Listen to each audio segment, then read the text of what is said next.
भगवान पर जो ध्यान लगावे, भगवान पर जो ध्यान लगावे, सन्मुख हरि का दर्शन पावे।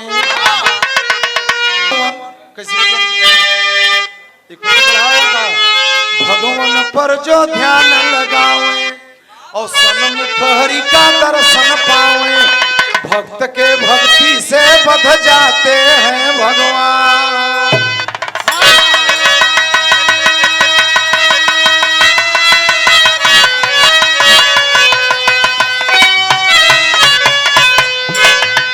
एक समय अर्जुन को अहंकार हो गया कुंती की बिटवा के कि सबसे बड़ा भक्त हमसे बड़वार के भक्त धरती पर नहीं बा। और चल दिए कृष्ण भगवान के लगे 16 कला के मालिक के लगे तेरी के भाव में बेटा।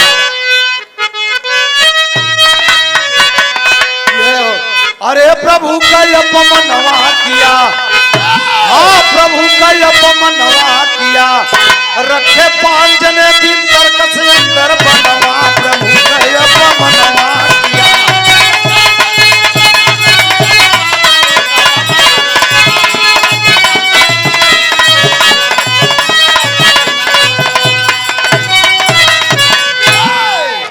खिडारी को यहाँ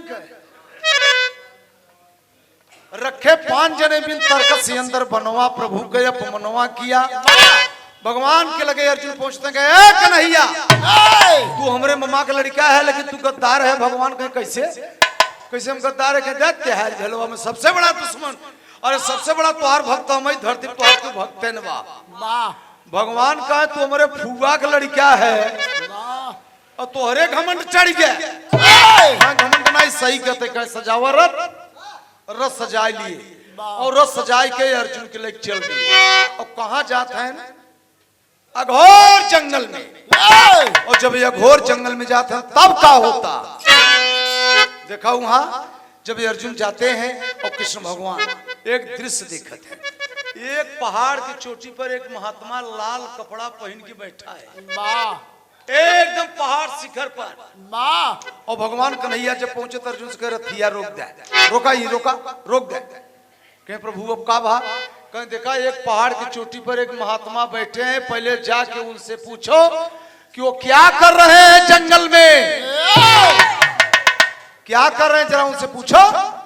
अर्जुन जी कहे प्रभु तो जाई कहें जा, तू सबसे हमार बड़वार भक्त है और तो से बड़वार क्यों भक्त हमार बाव नहीं। तो काम करा जा।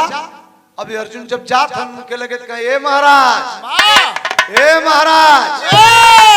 अब भील तो एकदम एक गरीब का बेटा कोल भील आदिवासी जी के कहते जंगल का लकड़ी काटने वाला, लेकिन भक्ति हृदय में बा। अब वो एकदम धुनी रमाए हैं तब तक के पहुंचने अर्जुन कहे ए महाराज आँख खोले। कहे आप कौन? आप कौन है? कहे प्रभु ये आप महाराज महात्मा है। कहें तो से मतलब कहें का करते पहाड़वा? कहें भगवान का भजन करते कहें कौने भगवान का? कहें कृष्ण का। अच्छा का करते हैं कहें भजन? कहें महाराज जब साधु हो गया तो 5 बाण का ही ले बताओ थे झूमर में। अरे भैया देखो बड़ा तेजवा हो आगे दे दे देखा यही हो शेखर देखा ले दूध पी जाए देखा चंचल। अरे अब रह गया अब तुके बखान दिया सब जान गए। हाँ अब चंचल कहीं ना तो हाथ से छाड़ाई है कि नहीं सच हुए ले 200 रुपया अपन छाने घोटे थे। ये लोग कहीं ते गाठे गाय दे और न जब कहीं तो मत गाय चुप मार के बैठा रहे हारमोनिया बजाए दे। ये सिखता चोरी चोरी गौतौ बा। पहले पाने का दस्तान देखा पर्दा मिला लाइन सही हो। पहले पाने का दस्तान वन में पूछे कृपा निधान और बगले अर्जुन है बलवान करें विचार बीरवा। अर्जुन से पूछा कहीं महाराज का ही पांठ बांध ले है तू भील बताओ तो पहाड़ की चोटी पर से हमारे प्रभु से रथ कवाया पापी जरा शर्म न खाया और कर से धनुष बाण उठाया रण तैयार बीरवा। 18 दिना की महाभारत की लड़ाई में कुंती की बिटवा अर्जुनवा हमारे भगवान से रथकवाई बा। अर्जुन के खजुआहट पकड़ ले कि हम ही पूछत है हम बताओ ता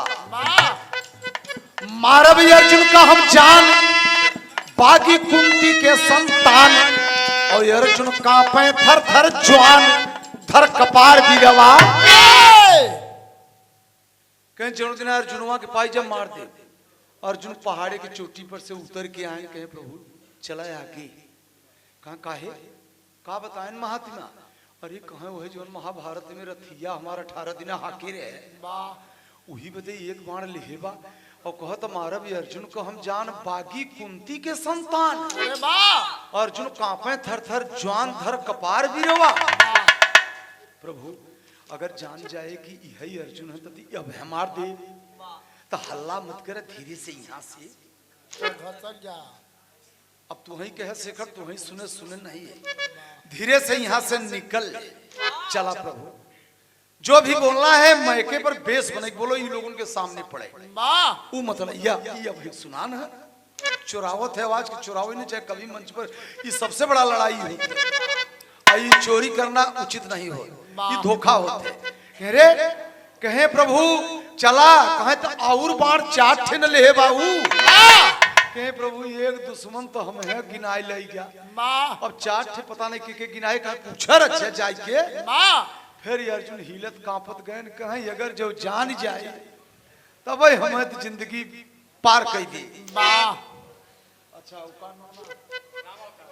बड़े भाई राम अवतार अच्छा तो 50 दे तोरे चिलवा को ही सल गया ये रहे राम अवतार भैया कबो कबो जात है ना मेरे बगले इनका रिश्तेदारी बा तो मिर्जापुर पर कछा से जाते हैं तो भेंट मुलाकात होते है हमें देन 20 रुपया कहें 50 से चिलवा दे दे हमका ले भाई। हाँ गाई हम इहू को लहा जाता चला हम तो बेटो वही ने ठीक है बा आगे मालिक करें तो हर सबका आशीर्वाद लगे कि 2-4 साल में कलाकार बन के आप सबका सेवा करे। हम समझ 40-42 साल से भैया इतना ही नहीं कहीं जा फिर पूछा और जब फिर जाते हैं पूछे कहीं ये महाराज अरे दूसर का बाण के ले है। अब वो भील गुस्सा था कि हम यहाँ जंगल में भजन करते ही बार बार फटीचर आई के डिस्टर्ब करता कहीं महाराज बतावा कहीं तुम जाओगे नहीं कहीं नहीं कहीं दूसर का बाण बताओ तब बताओ थे तर्जबा अक्सर कलाकार पुराने गाए दादा पंधारी उंधारी कहवा के बाबा मोर पोखरा खनौला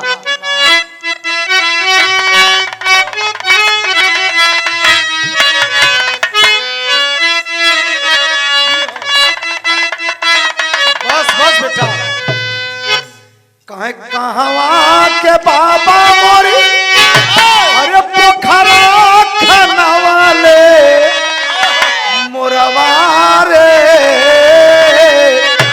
अरे काहे ना बधाए चारो खटिया मोरवा रे।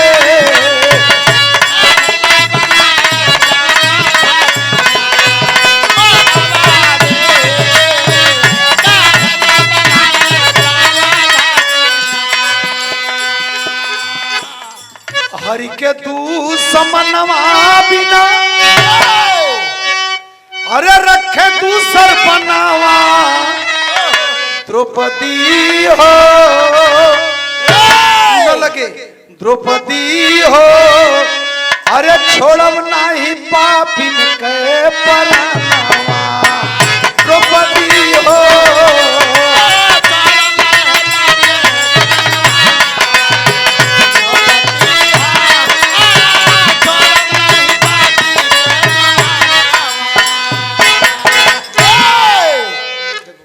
छोड़ब नहीं पापिन का परनवा द्रौपदी दुश्मन कहे हाँ यूं कैसे कहे जब खींचत दुशासन रहा द्रौपदी का सारी रज सोला रहली द्रौपदी की कुमारी और इज्जत नयनावा द्रौपदी हो अधर्म में रही कुली बदनिया।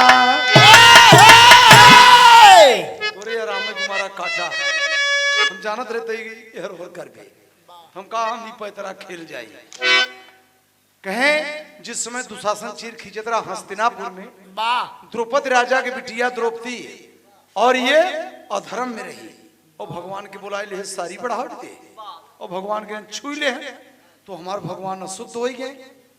अरे पप्पा रे अर्जुन सुने फिर लौट के आए भगवान के लगे कहे प्रभु अब चल बे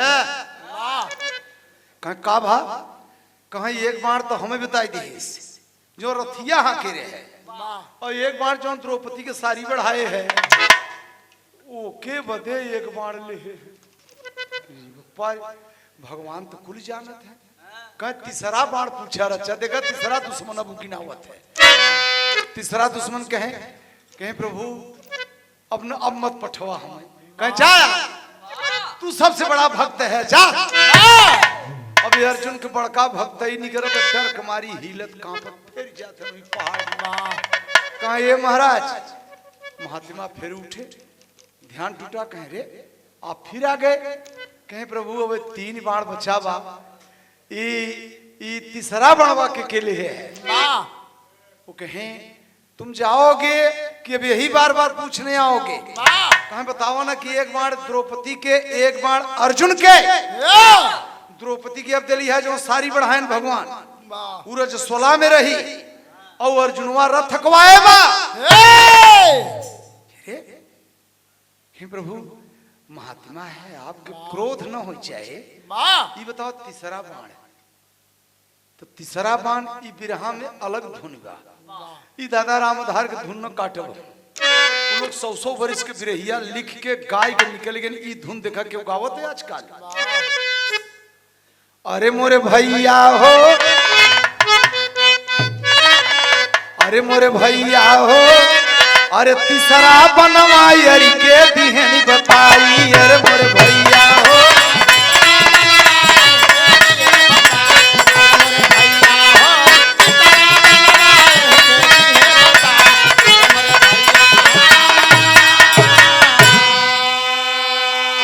यारी माने दुश्मन तीसरा बनवा यारी के दिहन बताई भैया हो कहे तीसरा दुश्मन किया महाराज कहे तीसरा प्रहलाद मोर दुश्मनवा अरे प्रभु का कैले बायप मनवा अरे मोरे भैया हो हमारे प्रभु को खंभा पर चढ़वाई अरे मोरे भैया हमारे प्रभु को खंभा पर चढ़वाई।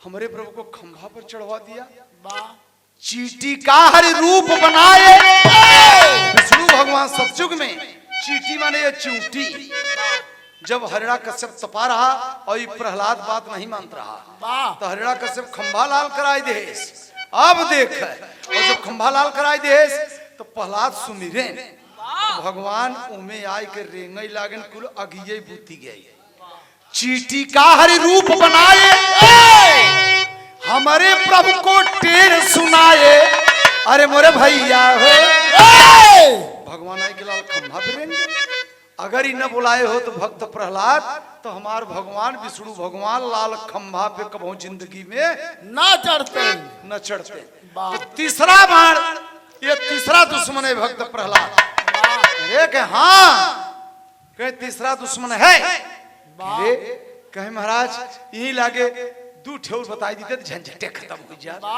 अब जाहिद कृष्ण भगवान के लगे तो मन में सोचते हैं कि अब वही करी कहे अब जाओ अब 2 बार नहीं बताएंगे चले जाओ आए कहे ये प्रभु ये कौनो जन्म में तू आप सतयुग में विष्णु रहे का अर्जुन पूछत है कहे हाँ सतयुग में हम विष्णु रहे अरे कहे प्रभु तो कौनो समय तू लाल खम्भों पे चढ़ गया है कहे हाँ चढ़ा है कहे तो एक बार ओके बदे ले भक्त प्रहलाद बदे कहे हाँ कहे तो तू ही बाण भाई बचावा अर्जुन ही हो पूछते कह दे हर भलवा भाई वही बार बार जाई पता लगा जान के कि यही अर्जुन है तो निपोड़ दे हम कहे जा एक दिन और मेहनत करा। अब ये अर्जुन फिर जाते हैं चौथे बार फिर महात्मा का ध्यान लगावा तब से अर्जुन फिर पहुंच के कहीं ये महाराज कहे दा तेरी की जय हो तो बार बार एकदम से ठकाचा कहें अब का भा कहें महाराज ये दुई बाण बचावा इहू को भेद बताई देता तो अब जाप तो लौट के फिर तोहरे लगे अरे वो बताओ तो का एक पर्दा वहीं से बढ़ जाए मुन्ना हाँ कैसे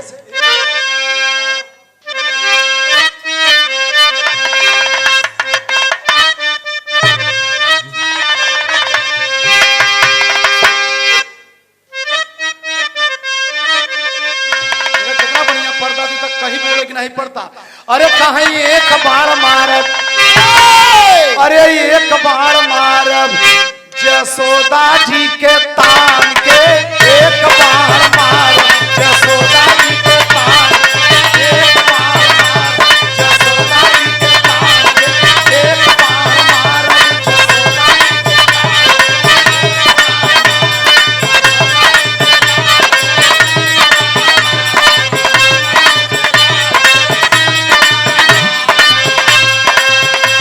जसोदा जी के जसोदा जी के पान के एक बार जसोदा जी के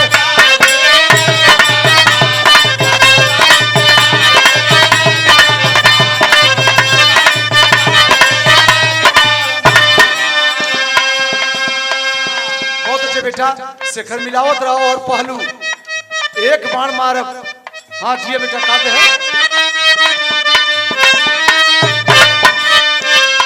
खाए भगवान रहे बालेपन में माखन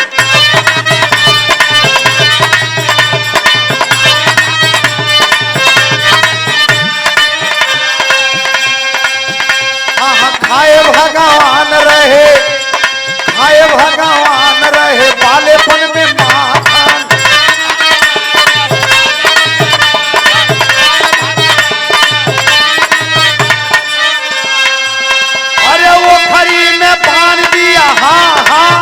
अरे वो खरी में बांध दिया मोरे भगवान के एक बार मारब जसोदा जी के तान देखा चंचल देखा इसे बजावता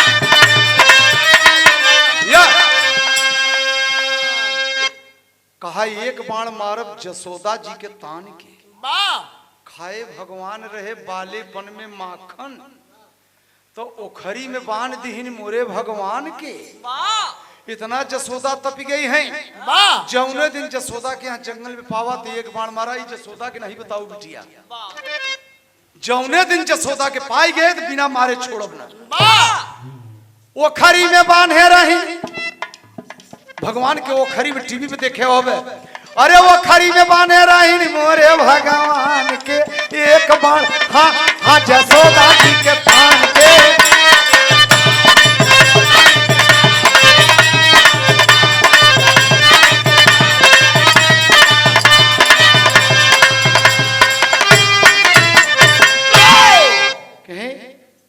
चौथा बाण जसोदा बजेगा रे भारी प्रभु वाह कहे पचवा बाण के ले है देखा ये पचवा बाण के कहे राधिका गुजरिया कलेब हम परनवा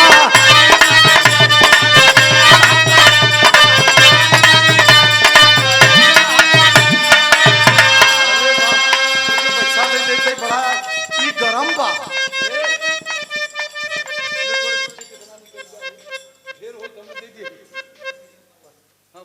हो तोरे नहीं तोरे मेहरारू के नहीं तो एकदम बेबद जाबे छाने घोटे लग मास्टर राधिका गुजरिया का लेब हम परनवा तू औरत बिलखत बाटिनी प्रभु का भवनवा अरे ये चरावो मोरे भगवान के एक बार मारब जसोदा जी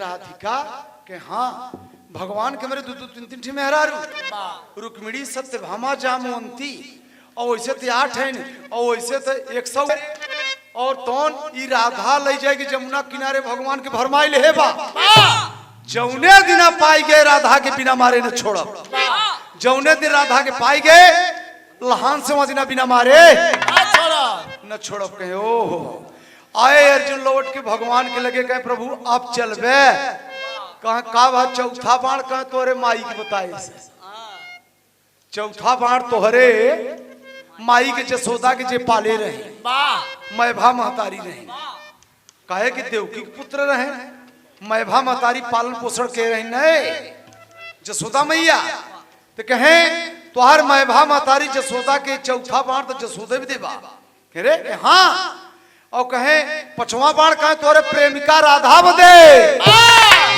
रे हाँ ई 5वां बाण तोरे प्रेमिका राधा बदे राधा तो अर्थ के वही नहीं गोधन ही जड़ाकन मेहरारू रही राधा ये कैसे कृष्ण और राधा का पूजा होता है एक जनबे तब न ये आप सब बिरहा सुनत है जहाँ देखा कृष्ण राधा की मूर्ति कृष्ण राधा की मूर्ति और भगवान के मेहरारू को भगवान के संगे फोटो वही बा कतौ एक कारण कुछ बा शीतल जानत है आखिर कृष्ण और राधा के बाद राधा तो गोधन हिजड़ा के मेहरारू रही ओकर पति हिजड़ा रहा ओकर किर्रा नहीं रहा गोधन हिजड़ा के लेकिन कैसे राधा गोधन हिजड़ा के मेहरारू भगवान से पूजा होता इमे कारण बा अब वहां चैप्टर में जाते तो बच जा अच्छा पैसा ले दे भाई के रहा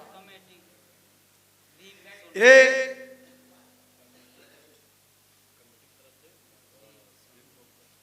बड़े भाई भीम सोनकर आप कमेटी के अध्यक्ष हैं आप पूरे कमेटी कोर से सबका सम्मान हो पूरे कमेटी कोर से ये 50 रुपए का पुरस्कार है अच्छा 100 यही में कही हो हम सोचा क्यों अलग दे 101 रुपया बहुत बहुत धन्यवाद है और भीम भाई तो हमसे उम्र में 13-14 दिन के बड़े हैं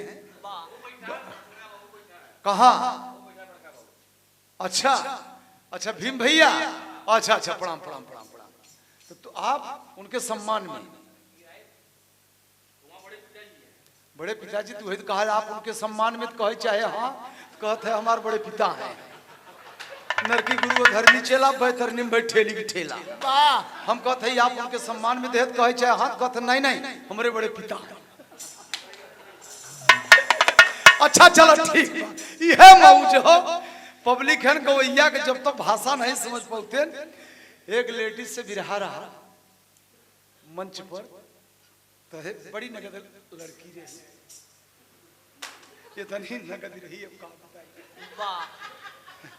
और सरवा हम से बिरहा हमारे नाचे उचे थे आवत नहीं हम साधारण बिरहा गवैया है बिरहा पीएचडी किया लेकिन हम नचबे उचबे के नहीं आओ हम न केहू को धुन बताई कि धुन बताए से का होता जानत है अगर केहू गाई धुनिया गाय देवो ई बताऊ मैं किया पर कि उनकर धुनिया तो नाम केकर होता जेकर नाम बताऊ तो ओकर नाम होए तो सुदई आई बन गावो यहाँ और नाम बताई भाई हेरन का तो बिना पैसा को सब घरे यहाँ समय सोवत है सुदई जागत है उनकर सबको सोए सोए नाम हो चंचल यही से जल्दी गवैयन का नाम नहीं ले ये बते हमने आई है गाओ अब हम कही है फलाने के आई फलाने के आई फलाने के हम पता नहीं बेचारे कहाँ सोवत है वहाँ रजाई में सोवत है सुदई वहन के सोए सोए चले वहन के बखान के रहे का मतलब भाई ये से जो कलाकार मंच सामने है उसका नाम लेना चाहिए दूसरे कलाकार का नाम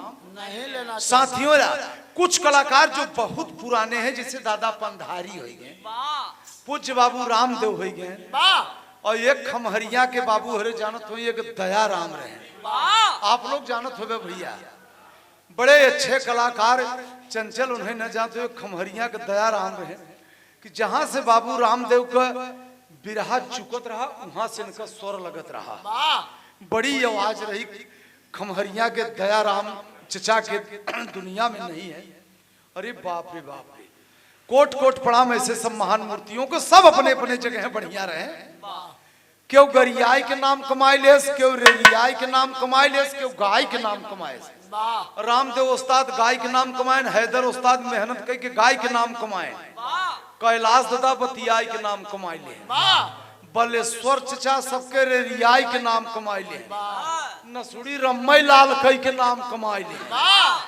अब जे जैसा नाम कमाए ले विचार करे वाली बात है, सत्य है राजेश। वो जहाँ रहते हैं ना उनका रम्मई लाल रहे। एक बार हम नसुड़ी से बिरहा गाए रहे सुरियावा थाने पर, बस खाली एक बार राघो मछरी बिरहा गाय दिया, कहे जैसे तुलसिया हिरक पड़वा से लिखे बा वैसे सुदैया हिरक पड़वा से गावत। हमका आप का करिए, अब हम का करी, हम तो बड़े चक्कर में पड़े कि इनसे कैसे पाया कर्म लग गई। तो हम बोलबे का तो मास्टर ही रहे, हम कहा पुरनिया है न कहब तो ठीक है बा, लेकिन तनी ढेर बोल गए।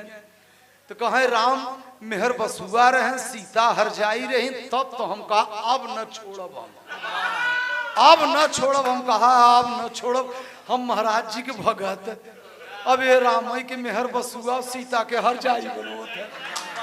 हम कहा अब न छोड़ब। खड़ा भे, हम कहा नसुड़ी चचा, हम तो चचा कहते ही। हम कहा नसुड़ी चचा सुरियावा थाने पर कार्यक्रम रहा, हम कहा हमें छूट मिल जाए नसुड़ी तो हम तो हर बसुड़ी बजाई दी।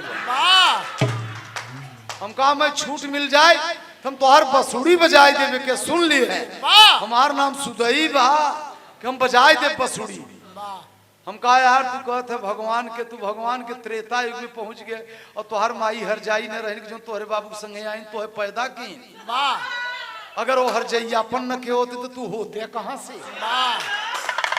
आखिर खेला तो खेले न तब न भया तू, वो खिलवाड़ खेली तब तू भया। फिर नसुड़ी कहे काली की लड़कियां बड़ा तेज बा। हम कहा बोल तो उन्हें क्यों जवाब सही नहीं देता रहा, ऐसे उनका नाम गंधार रहा। मेरे दोस्त नहीं भगवान राम के गरी हो, कृष्ण के गरी हो, माफ करना चला ठीक बा, वो तो गौ गौ कहन गरी हो कहन चला हुआ है, उन्हें कोट कोट प्रणाम बा जाए अपन स्वर्ग में गरिया हुआ। लेकिन ऐसा हो ही नहीं चाहे क्यों देवी देवता की गाली नहीं। हाँ ये अपन स्वभाव नहीं ने। हम कहते हनुमान जी महाराज का श्रृंगार बा, माता रानी के श्रृंगार बा। अब हम कटुक वचन कुछ बोली थी यहाँ जनता में केहू के कष्ट हो जाए। देखा सुदई 40 साल के पुरान बिरहिया 42 साल का ऐसा शब्द बोलते किसी के तोहरे बाड़ी से ठेस न लगे। वो बिरहिया कैसिट हो जाए, माई बहन घरे में रोटी सेकत रहे, पिसान सानत रहे, मोबाइल चालू करे, एक भजन रूपी बिरहा बजत रहे। हमार देश विश्व गुरु रहा और बा और आने वाले दिन रहेगा। कोई कोई ट्रक वाले लिखवावत है, एक लड़की कहत है अब गदेला बाटे ना हम, अब गदेला बाटे ना और सही न सकबे रेली रेला, अब गदेला बाटे ना।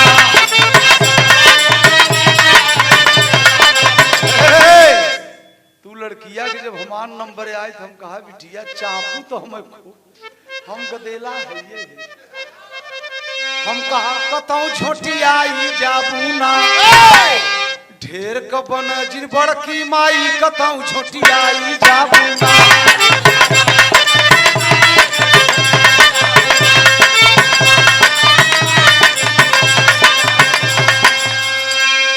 हमके बच्ची तू हमसे तर्क लगोगे तो हम खड़ा हो तर्क पेश।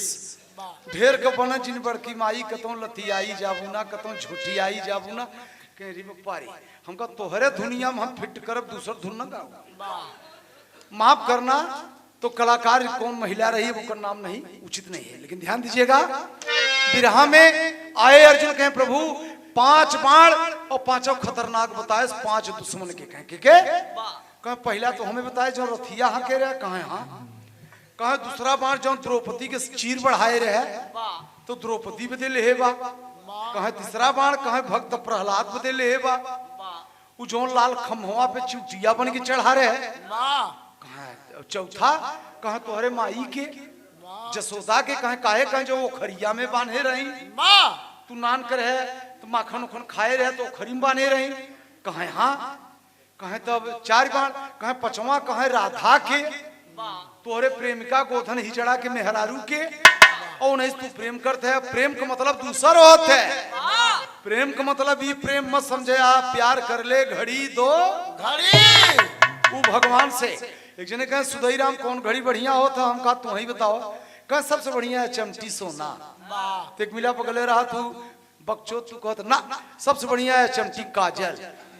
एक मिला कहता सोनाटा हम कहते चूतिया लोग। सबसे बढ़िया घड़ी वो होता है जौने घड़ी में जीभी से भगवान का नाव निकल जाए। कहे अरे यार ये घड़ी बढ़िया होता हम कहा तब जौने घड़ी में भगवान का चर्चा हो जाए वो घड़ी के मुकाबले कोनो घड़ी नहीं बा। एक जने कहे तुम्हार घड़ी कहाँ मिली रही थे जने कहे टीवी से। एक जने कहे हमारे चैनल से मिली बा। एक जने कहे हमारे मोबाइल से मिली बा।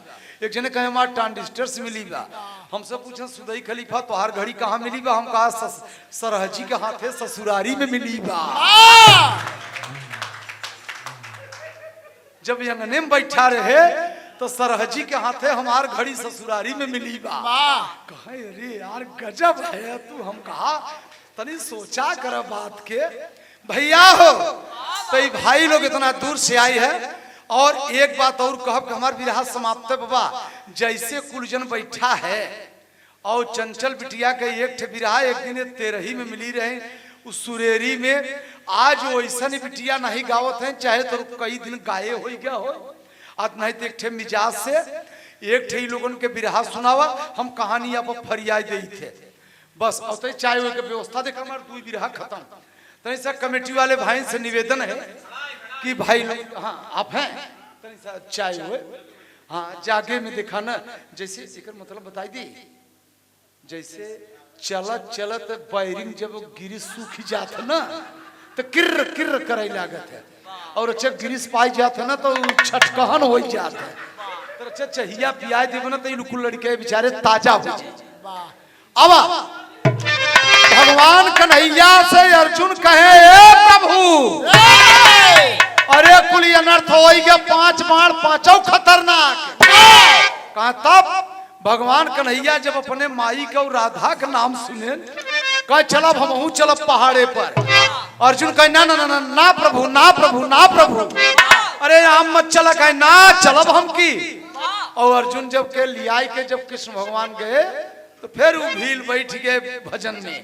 तब भगवान कहे ए भक्तराज ए भक्तराज अरे तनी आँख खोला। और जब आँख खोला था तो भील तो दू देखा था वहां दाई थे अर्जुन भर यहाँ दाई भगवान खड़ा है। आल्हा के भाव में कोमल पर्दा से लेकर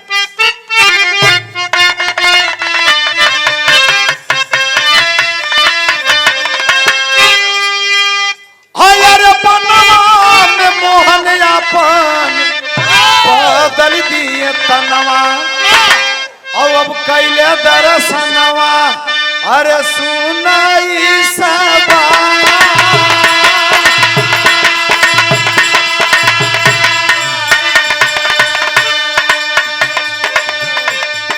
जेकरा के खातिर तू करते भजनिया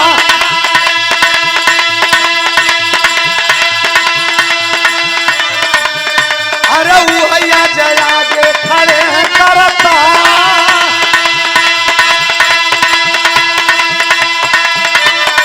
बहुत अच्छे बेटा अरे वो हैया जया के खड़े हैं करता।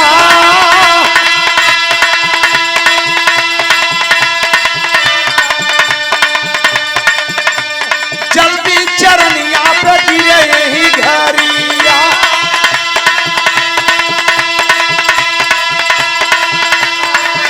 अरे तुहरे जिंदगिया के लगाए के बच्चा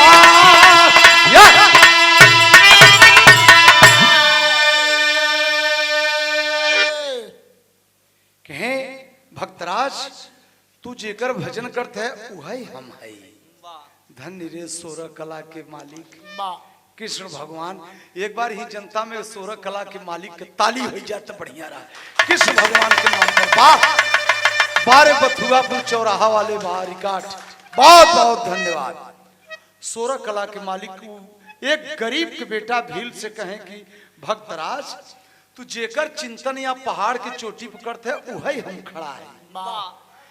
तब वो भील कहता कि क्या प्रभु आप कृष्ण हैं? तो भगवान कहें जी हम कृष्ण हैं।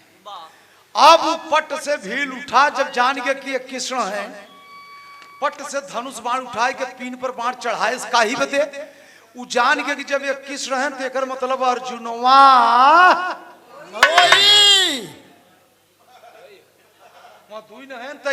जब कृष्ण भगवान के जब जान गया कि ये कृष्ण है तो ये कर मतलब कि अब अर्जुनवा ही है। ऐसे बोले कि चाहे हंस के रह जाते बिगाड़ देते हैं। अर्जुनवा ही है। अरे बाप रे बाप, कह रहे जा प्रभु तनिए के एक बाण हिंचे देता। अर्जुन तो भगवान के पीछे आए कि प्रभु जिंदगी बचावा। अरे कहे अर्जुन सामने खड़ा हो, तू सबसे बड़ा भक्त है। वाह, सबसे बड़ा भक्त है हमार। आगे खड़ा हो और भील लई के बाण एकदम फेटियाए बा। तब भगवान कहे यही है भक्ति। भक्ति कहीं नहीं जा, भक्ति की ही जात है। कोट पहिरे कोई वकील नहीं हो, पढ़ाई पढ़ाई की पड़त है। डॉक्टर झूठे आला लगा के डिस्टिल वाटर भर दे, बीमारियां मर जाए। ओके चेक करे पड़ता कई डिग्री बुखार बा, और पता लगा 1 से 5 डिग्री 6 डिग्री बुखार बा, में पानी चढ़ा हुआ डॉक्टर मारा जाए। अरे हम कुछ दिना डॉक्टर के ऐसे कुछ जानत है ना, 1 से 6 डिग्री पर पानी न चढ़े, माथे पे पट्टी लगे, जब बुखार नॉर्मल हो तब बोतल चढ़े, पहले बोतल ना चढ़े। हाँ जी, जानत है ना राजेश भैया। ओ भील कहा प्रभु ये अर्जुन है। भगवान कहना दोनों भक्त एक बराबर सामने खड़ा हो, दोनों जने, और दोनों जने गले से मिला। जौने अर्जुन बदेव एक बाण इतना दिन के लई बैठा बा, और भगवान कहे काम कर, दोनों जने गरे मिला और दोनों जने गरे भेटत हन। तब अर्जुन के टंगरी कांपता कि केहरे से कुछ चौंक न दे। अब चोरे के दाढ़ी में किन खा के बतावा। हाय हाय हाय, अरे बाप रे, भगवान वरदान दे कहे जा भील, ये हमार वरदान बा। आज इस सुदई के बिरहाई चैनल पर भेजे थे, तनी के ध्यान दिया। इस सकल देशवासी बिटिया बहन महतारी हर एक बिरादरी इस बिरहा को जरा ध्यान दीजिएगा कि मनापुर सुरियावा जिला भदोही से दादा रामधार की लेखनी है इस बिरहा में। इतने पुरान कलाकार 100 साल के होके और शरीर छोड़ दिए। मेरे साथियों, भगवान वरदान दिए, और का वरदान देते हैं खड़ी के लाइन में।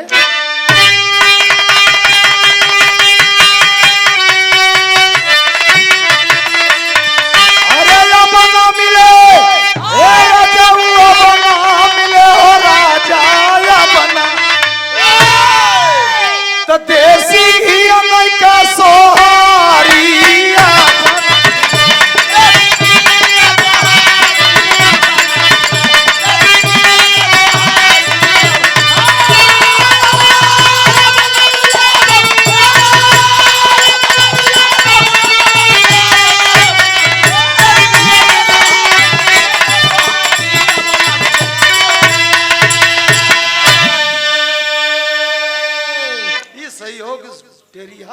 और हारमोनिया एक बोले, बहुत अच्छा। देसी घी का सोहारी का कहते हैं भगवान। भक्ति देखे अर्जुन, अरे मन मुस्कावई लगले, देवता अंबर से सुमनवा बरसावई लगे।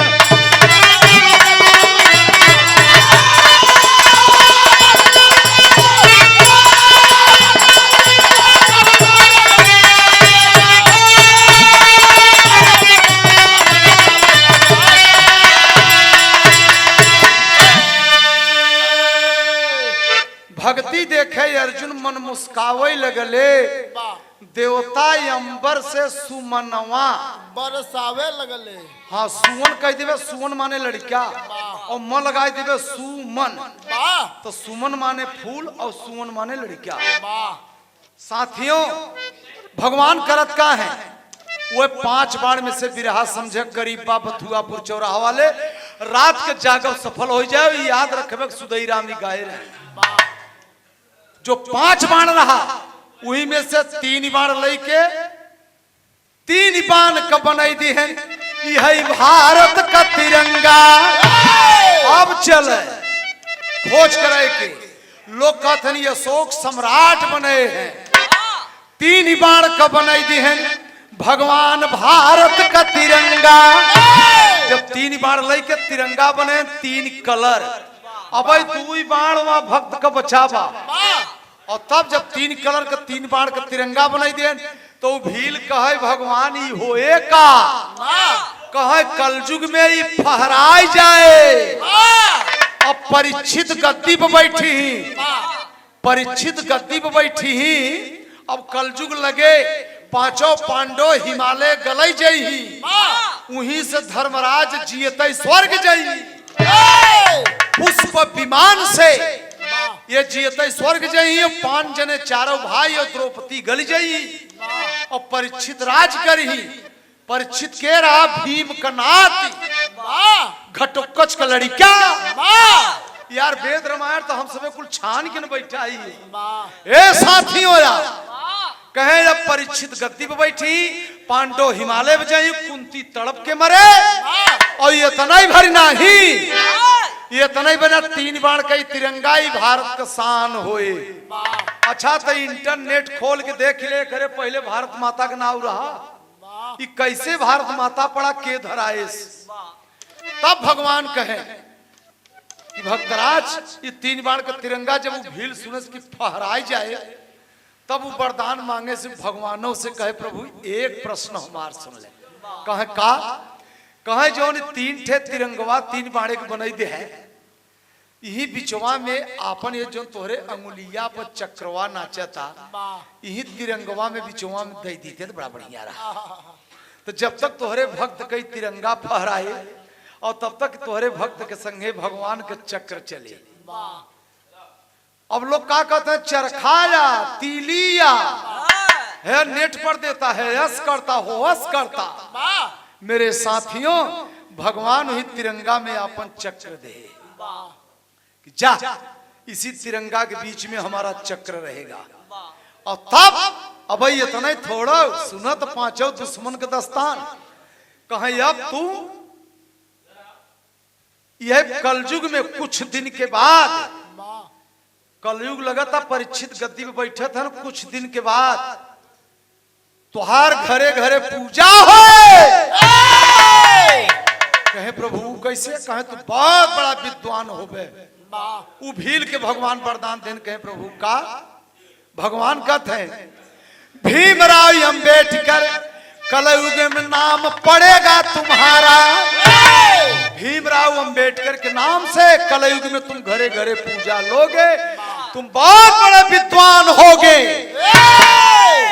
अरे जेके भगवान वरदान दे दे वो विद्वान न होए, कहे तुम विधान को लिखेंगे द्रौपदी भारत माता, तुम भीमराव अंबेडकर होगे भीमाबाई, रामजी राव जो उनके हमारे हरिजन भाई कहा करते हैं। मऊ छावनी इंदौर मध्य प्रदेश में उनका जन्म हुआ। मिलिट्री के सूबेदार रहे रामजी राव, भीमाबाई उनकर महतारी रही। लेकिन यहाँ तक कि क्यों नहीं बताया कि भीमराव अंबेडकर के ननियाउर कहाँ रहा, उनकर तो छोड़ दो, उनके दादा के ननियाउर कहाँ रहा। लेकिन अब शायद नेट पर देह बाग नहीं, लेकिन हमसे पूछबे तो लप्पे बताई देगा। ये हम कोनो भी हम पक्की तक बिना खोज के नहीं बोली। मेरे साथियों उन्हें भीमराव अंबेडकर द्रौपदी के क्या बताओ थे, द्रौपदी के नाम से भारत माता जब कहावे लगले, देवता अंबर से सुमनवा बरसावे लगे।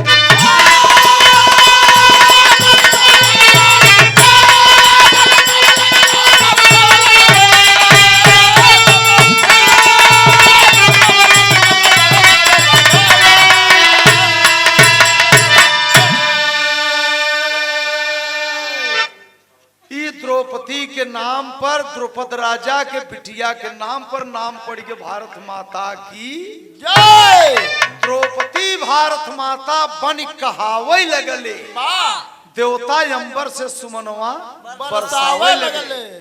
अब बहुत और देखा के बचा था का कथन यहाँ अर्जुन सुभाष चंद्र बोस कहलई है कलयुग में अर्जुन सुभाष चंद्र बारे नेताजी यही अर्जुन छुटेगी और सुभाष चंद्र बोस होके आएंगे। अर्जुन सुभाष चंद्र बोस कहलई है और भक्त प्रहलाद है गांधी जी का है।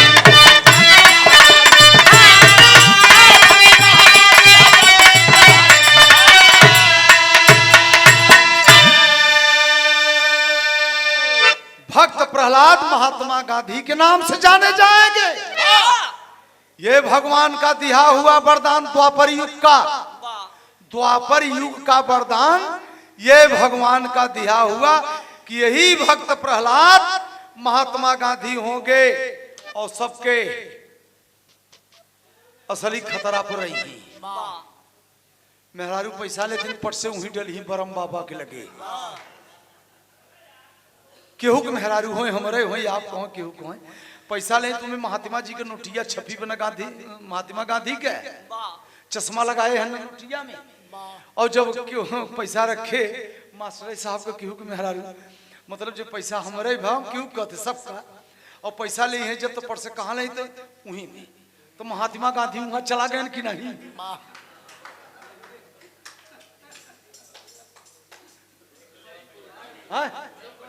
वहां चला गए महात्मा गांधी पहुंच गए तब और सुभाष चंद्र बोस होंगे जैसे कि सुई के नोक भरे हस्तिनापुर में नहीं पाए पांचों पांडव लड़ाई में जीवन अर्जुन के बीत गई वैसे फिर इनका जन्म होगा सुभाष चंद्र बोस का अपने देश के खातिरिए 5 बीता कफन आज तक कोई नहीं बता सकता कि सुभाष चंद्र नेताजी को कोई दिया हो। आज तक अपने माँ बाप का पीछा छोड़ दिए देश की रक्षा में लापता हो गए। जरा एक बार सुभाष चंद्र बोस के नाम पर ताली हो गए विचार कीजिएगा तब ही देश आजाद भय आज हमारे तुम्हारे यहाँ विरहा होता। कोट कोट प्रणाम बाबू सुभाष चंद्र बोस जी को चढ़ों में सुदई राम यादव जी का नेता दो ही गोई नेतन पे लगा धरती पुत्र मुलायम सिंह यादव इनको कहीं कहीं लोग द्वारिकाधीश भी कहते थे। अरे वाह माननीय नेताजी को द्वारिकाधीश भी कहा करते थे। वाह ये साथियों और इनके शब्द आया नाम के आगे कि धरती पुत्र मुलायम सिंह यादव वाह कहीं कहीं नेताजी तो नेता या तो सुभाष चंद्र बोस या तो नेता माननीय मुलायम सिंह यादव ने वाह बाजी वाह तो ऐसे ऐसे वीर है। और प्रहलाद गांधी का जन्म वो भी अंबेडकर का जन्म अर्जुन सुभाष चंद्र बोस का द्रौपदी भारत माता अब 2 जने बचा है बताओ था ये 2 बाणों बचा बा यो समझब 3 बाण का तिरंगा बने हैं भगवान अब 2 बणवो बचा बा अब बताए दे लप से कुल जन जान जाबे ओके बगली आई दिया नहीं बे कुल जन कबे करे हरे हरे तब तो लिखत हैं जब कवि ने तो सोचत हैं यही से कहे हैं जहां न पहुंचे रवि और तहां पहुंच जाए कब रवि नहीं रवि माने फसल हो था रवि माने सूरज कवि माने चोर हो था कवि माने कविता करने वाला पूरा शब्द लगाए के कवि कहबे तो कवि माने चोर होते और आधा शब्द लगाए दे कवि तो कवि माने कविता करने वाला। रामधार दादा बड़े कट्टर लेखक रहे बड़ा संगत के चले गए अब 4-6 साल हो गया 4-5 साल नहीं बहुत कट्टर गवैया रहे रामधार दादा लेखक हर पंधारी दादा जो बच्ची बताए हैं कि बाबू राम कैलाश हैदर अली तो ये दोनों जने के आगे पंधारी और रामधार दादा रहे। ये लोग तो राम कैलाश दादा तो हीरा बुल्लुक जमाने से आए और ये लोग जो पंधारी वंधारी कहते कुल बिहारी दादा हरन के जमाने वाले कलाकार रहे ये सब ठोस लेखक रहे 4-6 बहादुर भय उस्ताद पंधारी उस्ताद भय बाबू रामधार भय और आखिरी में समझे चल जगत जननी जसोदा हमारे भारत में कहाई अब तनी पूछ ले कि जगत जननी रुका बेटा एक पॉइंट गलत हो जाए तो नेट पर जाता था बतावा कौन ऐसा लड़की बा जगत जननी कहा जाता किसी देवी को, लेकिन पूरे भारत में मोबाइल पर सर्च कर देखा एक लड़की बा जेकर के नाम पड़ा बा जगत जननी। वह जसोदा के अवतार कवि दे। अब वो के या खोज ले, जसोदा जगत जननी भई है।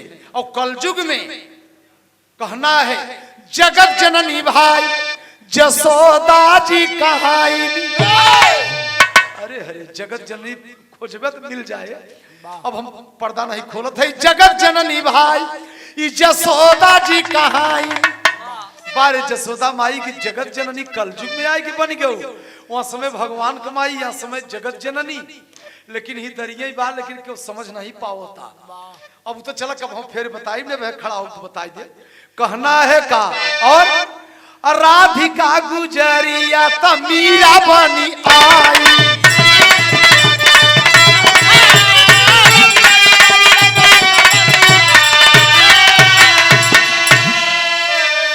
शेखर बहू हम तो से बहुत बड़ है, हमरे विराम को समझत है ना। हाँ उदास नहीं होई के बिरहा मौज के चीज या खूब मौज से गावे बजावे। एमे रचो रोज बिरहा बात तनी सा ढोली है सोई गे कि चक्के हुआ हाई गे, उससे कोनो मतलब नहीं। अब शेखर बढ़िया बजोइया तरचे वो लड़का या तरचे वो बजाई ले तरचे है राजेश सब बैठा हन। हम 4-5 हारमोनिया ले चली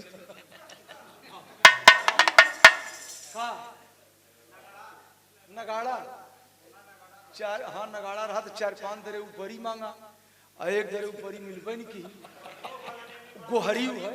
तो उस आगी बार के एक जने उनमें 3 जने बढ़ जाते हैं, एक जने बचाओ और एक जने जाए दौड़ दौड़ सेंक ले जाओ। तो हम कहा इतने अच्छा तो बड़ा दिन नगाड़ा पगावा। हम कहा ये भाई हरिया अब नगाड़ा छोड़ दे के से कैसे 3 दिना से के रहे और 3 दिना सेकेंड तो ओकर तातू से मिढ़ा रहा है कि भूज देन हुए तो ये हुई उठा में हम के दांत तहार भेलो भैया हो। तो वही राधा मीरा बनिन कलयुग में सज्जनों जनु अनूप जलोटा भरत शर्मा सब अच्छे कलाकार भजन गाए। ऐसी लागी लगन मीरा हो गए मगन। हाँ तो गली गली हरि गुण गाने लगी। वही राधा से फिर मीरा बने और जसोदा जगत जननी बनी। विचार कर द्रौपदी भारत माता बन और भीमराव अंबेडकर भय, वो भी महात्मा गांधी हो गए, भक्त प्रहलाद, सुभाष चंद्र बोस हो गए अर्जुन। मेरे साथियों ये रही कहानी 5 दुश्मन से लेते हुए आय के गिर गए कलयुग में कहानी। आइए आप गुरु घराने का परिचय।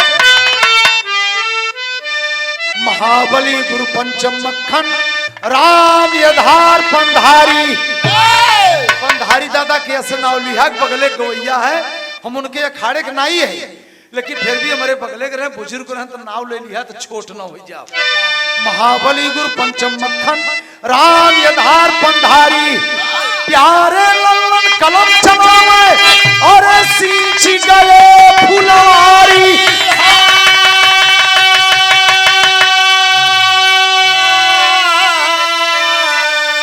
प्रभु का अपमनवा किया, प्रभु के अपमनवा 5 दुश्मन बिना 5 बाण रहा।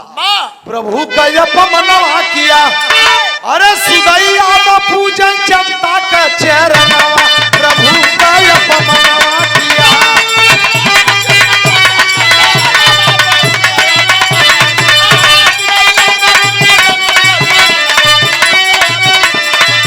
मोरे रामा,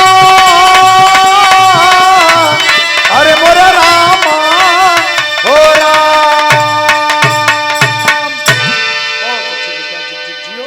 चाय हो गया।